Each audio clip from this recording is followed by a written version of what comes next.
Welcome back to session 21 of GED Geometry Review. When a straight line called a transversal crosses two parallel lines, it creates a set of angles that repeat in a predictable pattern. Learn three relationships, and you can find every angle. Here is the setup. Two parallel lines cut by a transversal. That makes 8 angles in total, 4 at each crossing. Because the lines are parallel, the angles at the top crossing match the angles at the bottom crossing. First, corresponding angles. These sit in the same position at each crossing, the same corner. Corresponding angles are equal.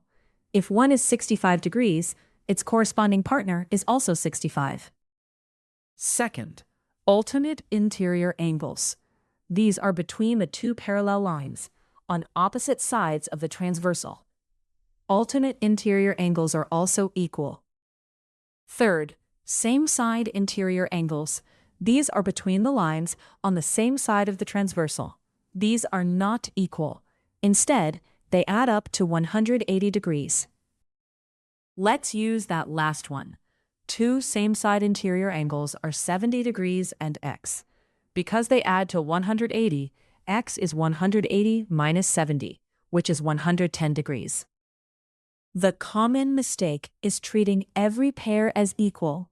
Corresponding and alternate interior angles are equal, but same-side interior angles are supplementary. Ask whether the pair should match or add to 180. Quick check. A transversal crosses two parallel lines, and one angle is 75 degrees. What is its corresponding angle?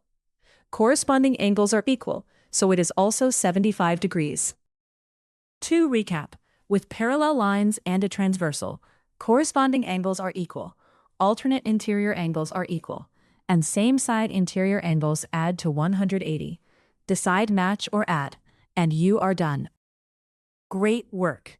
Trace a few angle pairs on your own, and I'll see you in the next session.